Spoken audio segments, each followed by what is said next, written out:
Baik, selamat pagi, selamat berjumpa kembali dengan saya. Jadi di pertemuan kali ini kita akan mencoba membahas mengenai Industrial Internet of Things. Saya rasa teman-teman sudah sangat familiar dengan yang namanya Internet of Things. Nah, di zaman Internet of Things ini atau industri 4.0, semua device kemungkinan besar akan terhubung menuju yang namanya sebuah server atau sebuah cloud. Jadi nantinya ke depannya setiap mesin itu bisa dipastikan mengirimkan data ke cloud. Nah, mungkin pertanyaan teman-teman yang pertama itu apa sih bedanya antara Industrial Internet of Things dengan Internet of Things saja? Nah, perbedaannya itu terletak pada implementasinya. Jika Internet of Things itu lebih ke consumer, jadi ya untuk ke pemakaian sehari-hari. Misalkan wearable device dan peralatan yang ada di rumah. Wearable device itu contohnya mungkin smartwatch, lalu ada juga yang untuk penyuntikan insulin, lalu pengukuran suhu, kelembaban untuk di rumah dan lain sebagainya. Nah, sedangkan untuk Industrial Internet of Things itu implementasinya pada mesin-mesin yang ada di industri. Baik itu industri alat berat, industri otomotif, dan lain sebagainya. Nah, kalau Internet of Things yang biasa atau yang consumer, biasanya itu hanya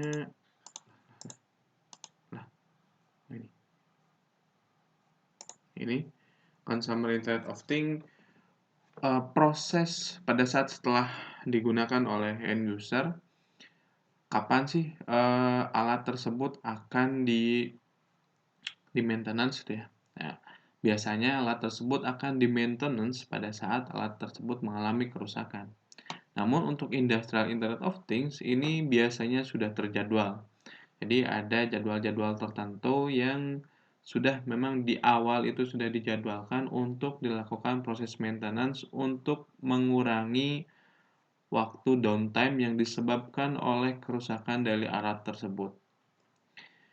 Nah, apa sih kelebihan dari Industrial Internet of Things ya? Dengan menerapkan Industrial Internet of Things, banyak kelebihannya.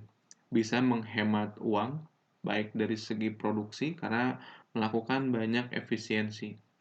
Karena dengan mengimplementasikan Industrial Internet of Things, nantinya setiap proses dari data-data yang ada pada plan itu bisa dimonitoring. Nah, makanya ini disebutnya ada remote monitoring. Nah, kenapa disebutnya remote monitoring ya? Bukan monitoring biasa. Kalau di Internet of Things itu biasanya disebut dengan monitoring biasa. Nah, hal ini disebabkan yang melakukan monitoring itu bukan dari pihak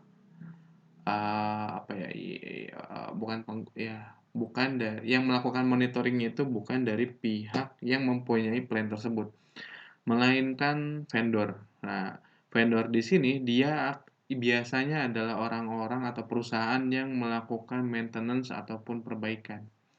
Nah, jadi ke depannya kalau misalkan akan jadi untuk si vendor ini bisa memonitoring bagaimana mesin yang memang akan ditangani oleh dia ketika rusak yang ada di plan itu sudah bisa dimonitoring parameter-parameternya, mulai dari getarannya, kecepatan putaran, ataukah flow meternya, ataukah pemanfaatan dayanya bagaimana, itu semua bisa dimonitoring dari jarak jauh ya. Nah, kalau yang Internet of Things biasa, itu biasanya hanya dimonitoring oleh si penggunanya sendiri gitu. Nah, kalau di Industrial Internet of Things, apa sih memang fungsinya dari remote monitoring? Nah, dengan mendapatkan data-data dari alat yang sedang running di plan, diharapkan pihak vendor ini mampu untuk memprediksi kapan seharusnya melakukan maintenance. Jadi yang awalnya kalau tadi kita sebut maintenance-nya itu, kalau yang tadi yang disebutkan iot itu maintenance-nya harus rutin. Nah, maksud rutin di sini bukan ke alat beratnya gitu, tetapi melainkan alat yang dijadikan untuk memantau alat utamanya gitu. Itu dilakukan maintenance secara rutin. Nah, tapi kalau untuk alat yang utamanya, dia itu bisa dilakukan predictive maintenance. Jadi, sebelum terjadi kerusakan, diharapkan pihak vendor ini sudah bisa menganalisis bahwasanya ada sesuatu yang akan terjadi, sehingga sebelum terjadi kerusakan, alat tersebut sudah bisa diperbaiki terlebih dahulu. Dengan memperbaiki alatnya sebelum terjadi kerusakan, diharapkan downtime dari alat tersebut tidak terlalu lama. Dengan downtime-nya tidak terlalu lama, maka bukan hasil apa, ya uang yang dihasilkan oleh pabrik atau plant tersebut itu bisa semakin besar. Makanya di sebelah sini ini disebutkannya bisa mendapatkan uang lebih banyak lagi gitu ya. Nah, kita coba lihat dulu case dari PTC ini ya, biar lebih terbayang lagi. PTC.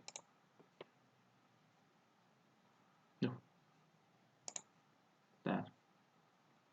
Nah, jadi PTC ini merupakan salah satu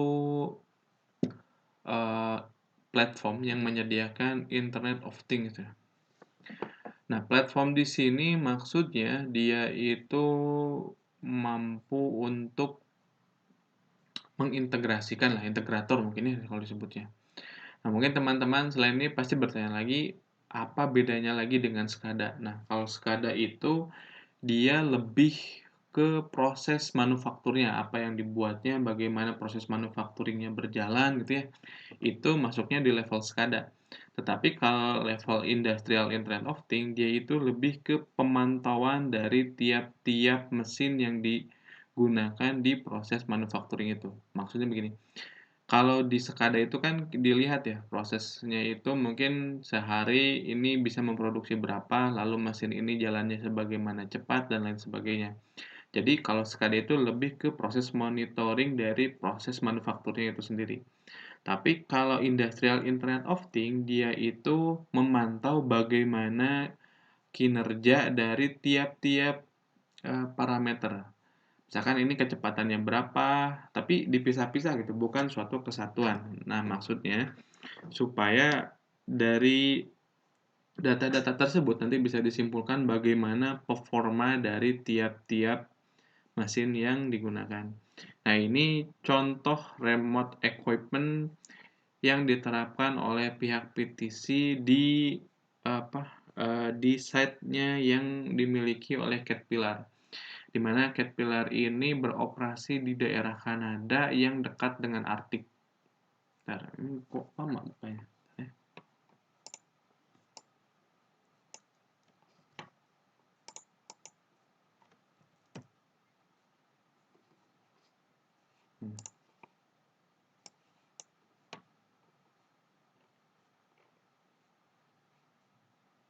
Nah, ini kita coba lihat ya.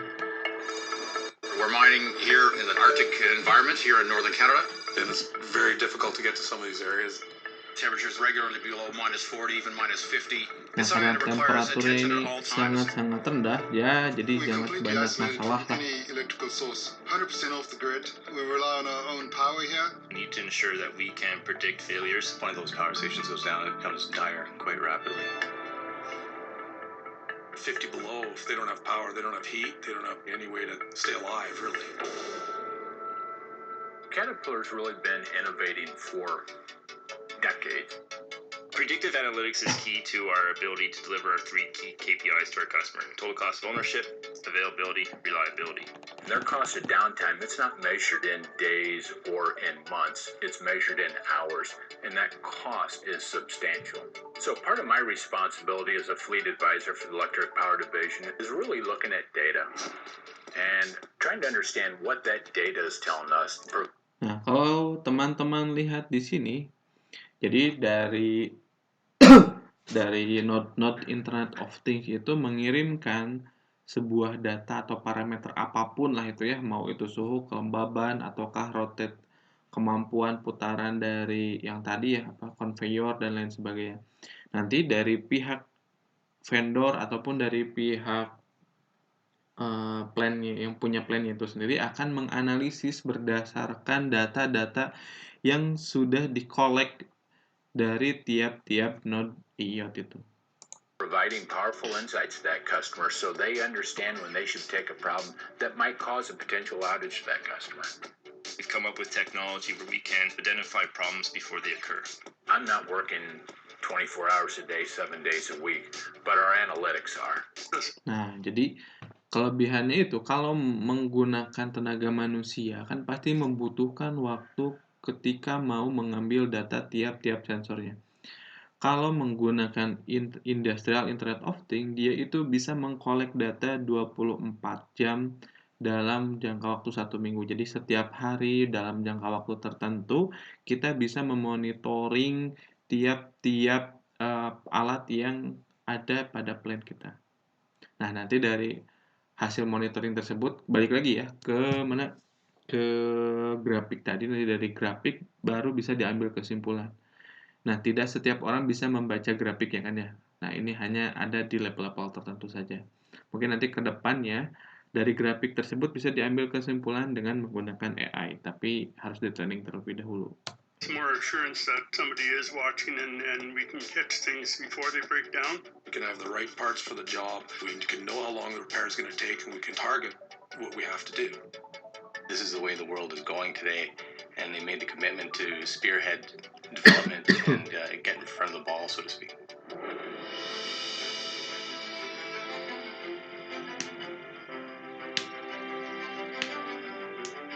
At Caterpillar, we're really looking at a multitude of technologies, whether it's artificial intelligence, analytics, machine learning, Nah, selain yang tadi mengirimkan data ya, Industrial Internet of Things juga support dengan augmented reality. Jadi misalkan teman-teman lagi inspeksi alat, misalnya datang dia. Nah, teman-teman cukup mengarahkan kamera teman-teman ke alat tersebut, nantinya muncullah informasi-informasi dari alat tersebut. Bagaimana proses safety-nya, terus bagaimana kondisi alat tersebut gitu ya.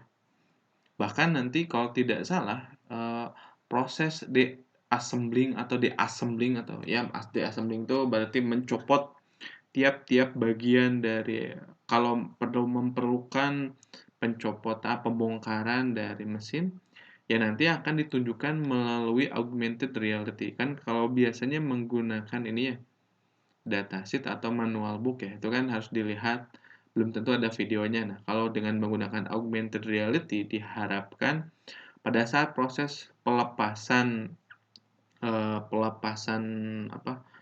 tiap-tiap komponen dari mesin ini lebih terbayang gitu. Jadi sehingga bisa lebih cepat melakukan proses perbaikan. Jadi kan pembongkaran, perbaikan, baru nanti digabungkan kembali.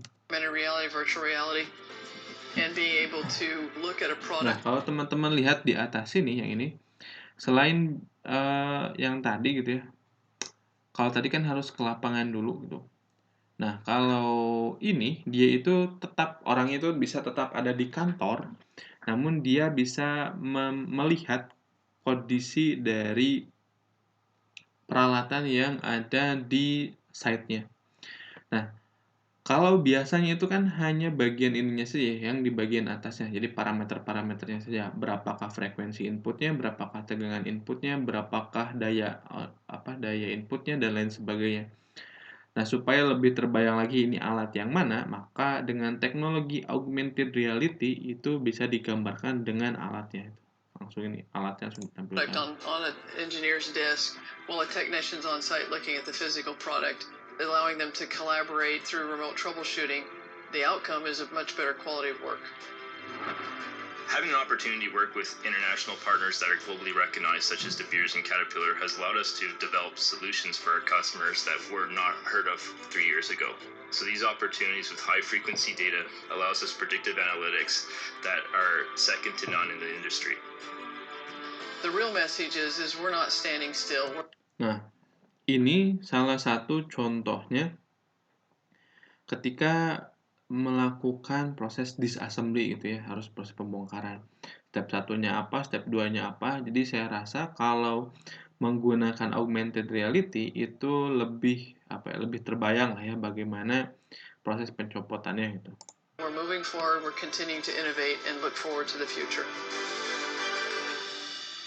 Oke. Nah, itu dari Caterpillar, ada lagi yang lain, sebentar.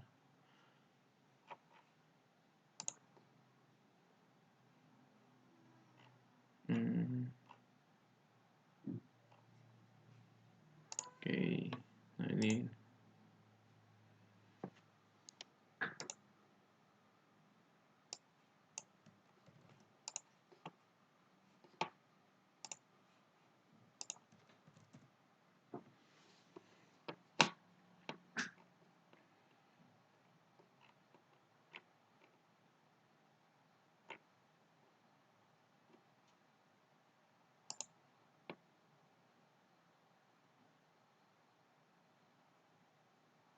udah sih Caterpillar aja lah. Oke. Nah, selain itu, kalau sebetulnya masih banyak lagi. Ini contohnya di pabrik bel, bukan pabrik ya, tapi ini tuh vendor Bell and Howell. Kalau tadi kan Caterpillar yang mengimplementasikan IIoT pada plan-nya sendiri gitu. Nah, kalau Bell and Howell ini dia itu vendornya gitu. Jadi vendor perbaikan pada plan gitu ya. Nah, si Bell and Howell ini biasanya kalau mau melakukan perbaikan dan memang terjadi suatu trouble pada suatu alat di suatu plan, dia itu harus jadi pihak pabriknya itu harus menghubungi Bell Honeywell. Setelah menghubungi Bell Honeywell, dia itu nantinya akan mendapatkan tiket. Setelah mendapatkan tiket, dia ini harus menunggu sampai dengan 2,5 jam. Baru sampai ketika setelah mendapatkan tiket dari customer service-nya Bell and Howell, nanti barulah keluhannya ini akan ditanggapi. Setelah keluhannya ini ditanggapi, barulah terjadi proses perbaikan. Jadi ada wasting time sekitar 2 sampai dengan 3 jam atau mungkin bahkan lebih ya ini ya.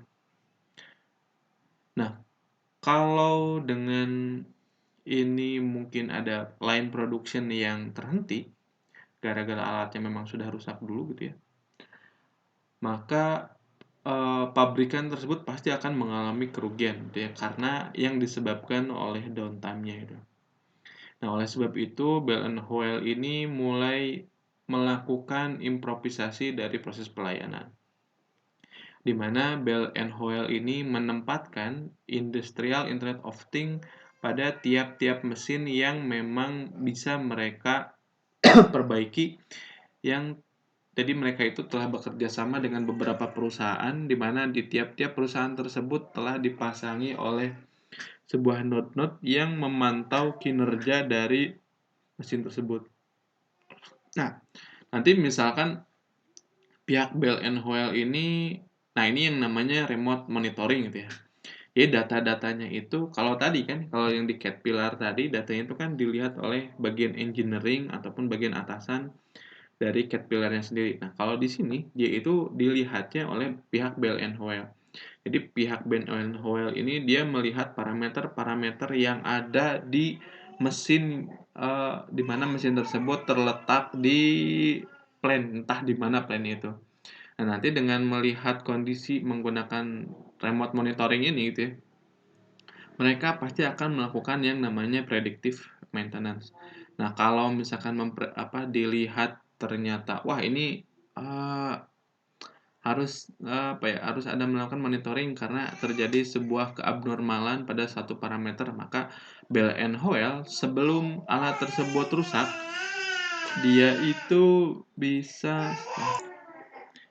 Nah, jadi si pihak Bell and Howell ini nantinya akan melakukan melakukan maintenance sebelum alat tersebut benar-benar rusak. Jadi diharapkan downtime-nya itu akan lebih kecil jika dibandingkan dengan alat tersebut sudah kepalang rusak. Jika alat tersebut kepalang rusak misalkan ya, dan kerusakan dan spare part-nya ini belum ada, kan harus inden dulu, apa dulu, atau ngambil dulu atau apa ya. Jadi bisa dipastikan jika menggunakan predictive maintenance, dia itu bisa lebih cepat melakukannya gitu. Nah, ini kan memaksimalkan uptime ya. Jadi intinya mah bagaimana lini produksi pada suatu pabrik itu bisa diminimalisir downtime-nya. Jadi bisa dimaksimalkan, kalau ini disebutnya uptime yang oleh downtime. Jadi dengan memaksimalkan uptime maka pemasukan atau penghasilan dari tiap-tiap pabrik tersebut pasti akan lebih besar. Makanya kalau dari kasus Bell & Howell ini, remote service is to key resolving machine malfunction quickly to minimize interruption in operation. Nah, itu ya. Kalau dari yang tadi PTC itu namanya Teamwork sih, platformnya. Nah, ini ada juga yang dari Hirotech ya. Sebetulnya baik dari Bell & Howell ataupun Hirotech, dia itu sama-sama pihak ketiga sebetulnya. Kalau Hirotech enggak sih. Hirotech mah dia tuh turunan ini teh bukan Hirotech aja, Hirotech Amerika seharusnya. Jadi Hirotech Amerika itu merupakan perusahaan turunan dari perusahaan Hirotech. Nah, perusahaan Hirotech Amerika ini, Hirotech ini dia itu sama tujuannya adalah meminimalisir waktu downtime gitu ya. Karena waktu downtime-nya ini dipastikan kalau semakin tinggi waktu downtime-nya, maka kerugian yang dialami juga oleh pabrik itu pasti akan semakin tinggi. Ujung-ujungnya pasti sama sih itu. Nah ini, tapi bedanya kalau yang di Hirotech ini dia memberikan ya arsitekturnya. Jadi si Hirotech ini dia membuat sebuah Industrial Internet of Things dengan arsitektur yang bisa teman-teman lihat. Dia itu membuat project di mana tiap ada 8 mesin CNC yang digabungkan gitu ya. Digabungkan datanya ini melalui Keep Server. Nah, kalau teman-teman sudah mendownload dan menginstal aplikasi yang sudah saya bagikan, itu ada yang namanya Keep Server. Nah, jadi Keep Server ini merupakan sebuah software yang menggunakan protokol OPC oleh for process control ya. Nah, kalau di awal-awal zaman dulu sih, bukan zaman dulu sih ya, beberapa tahun ke belakang, si OPC ini sebetulnya digunakan untuk sebuah komunikasi sebenarnya. Jadi kan tiap-tiap pabrikan itu punya protokolnya masing-masing ya. Ada Omron pasti punya protokolnya sendiri. Terus ada Schneider pasti ada sendiri. Twido pasti punya protokol sendiri. Nah, bagaimana dari tiap-tiap PLC ini bisa saling berkomunikasi? Misalkan kalau dari satu plan ini ternyata ada yang beda gitu PLC-nya. Nah, dia itu bisa berkomunikasi menggunakan OPC. Nah, untuk Keep Server ini, dia itu merupakan salah satu software yang menggunakan protokol OPC. Dan nanti dari tiap-tiap CNC ini, dia itu akan mengirimkan data ke Keep Server EX. Jadi Keep Server EX ini merupakan komputer lokalnya gitu ya. Jadi kan teman-teman juga pasti kemarin sudah menginstal Keep Server ya, di komputernya masing-masing. Nah, nanti dari Keep Server EX ini dia akan mengkolek data dari ke-8 mesin CNC-nya. Data-data tersebut entah data apa yang dikolek, apakah data getaran ataukah data pemakaian daya atau apa, itu tidak disebutkan. Yang pasti mereka itu hanya mengkolek data. Setelah mengkolek data dikirimkan ke Keep Server EX, dari Keep Server EX ini dikirimkan ke cloud. Nah, setelah dikirimkan ke cloud, maka data itu bisa bersifat open access, tapi open access-nya ini restricted ya. di mana hanya orang-orang tertentu yang memiliki akses yang bisa mengakses data tersebut. Namun data tersebut bisa diakses di mana saja selama orang tersebut memiliki aksesnya. Jadi maksudnya kan kalau kita buka Facebook atau buka Instagram kan minimal punya username dan punya password ya baru bisa buka. Nah ini juga sama. Jadi minimal punya aksesnya atau punya tokennya itu baru bisa mengaksesnya. Nah supaya lebih terbayang kita lihat IIoT yang dihasilkan oleh pihak Murata itu ya. Kalau ini mah jadi kalau yang tadi kita sebutkan itu garis besarnya, kalau ini pihak Murata ini dia produsen wireless send signal ya.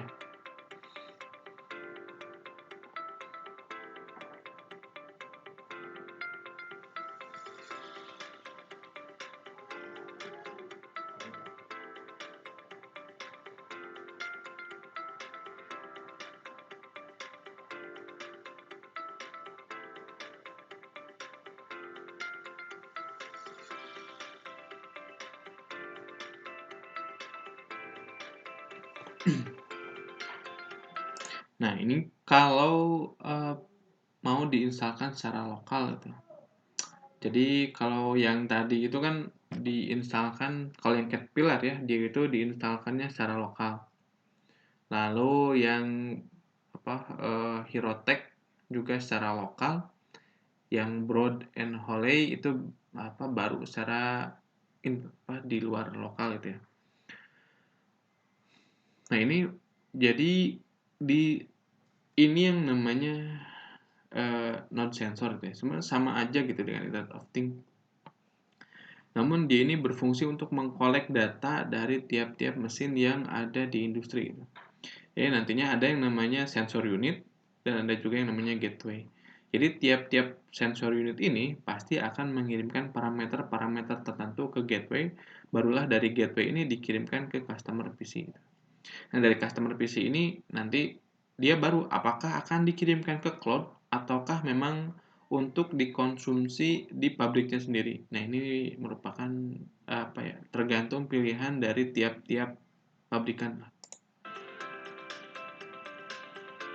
Nah, kalau di sini disebutkan no need for a cloud server, ini maksudnya gateway-nya ini tidak langsung mengirimkan ke server. Tapi kalau mau mengirimkan lagi data yang telah diterima customer PC ini ke server, ini bisa. Tapi harus masuk ke PC terlebih dahulu.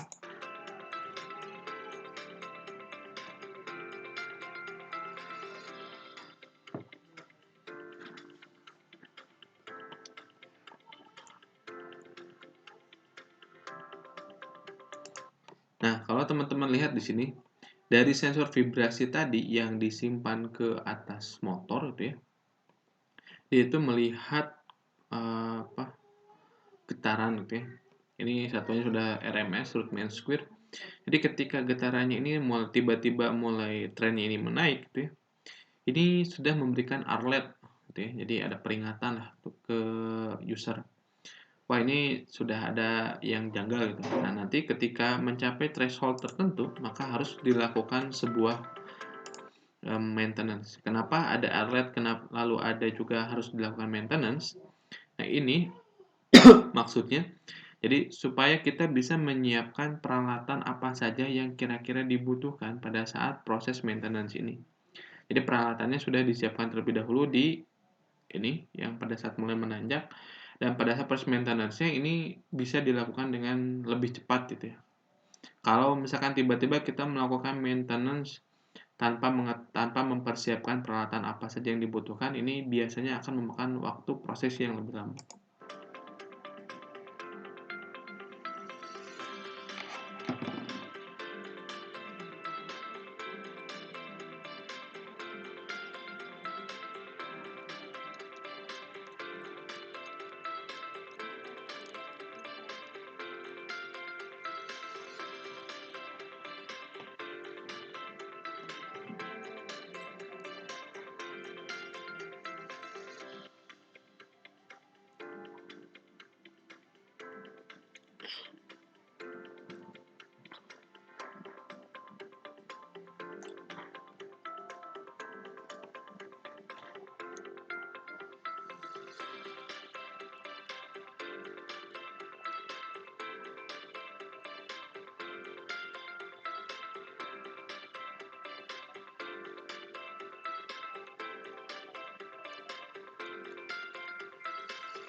Oke. Nah, supaya lebih terbayang lagi, kita lihat ke bagian pada saat implementasinya ya. Nah, ini Murata tuh banyak. Nah, ini tuh salah satu sensor yang digunakan untuk mensensing kecepatan.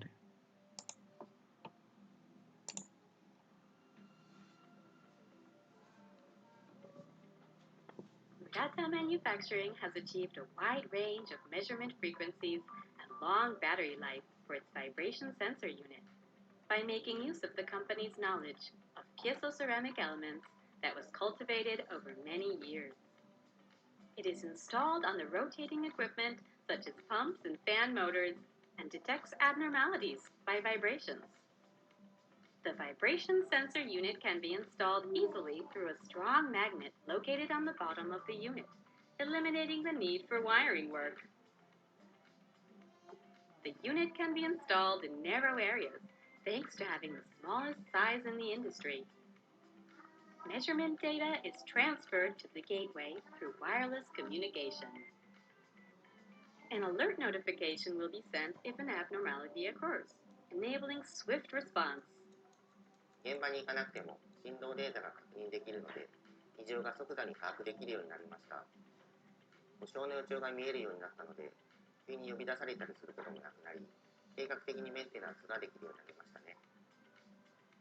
We will present abnormality detection using the vibration sensor unit. This is a normally functioning rotator. This is a rotator with abnormalities. Vibration sensor units are applied to both the normally functioning rotator and the rotator with abnormalities. This is a graph of measurements from the vibration sensor units. Compared to the normally functioning rotator, the rotator with abnormalities demonstrates large vibration values.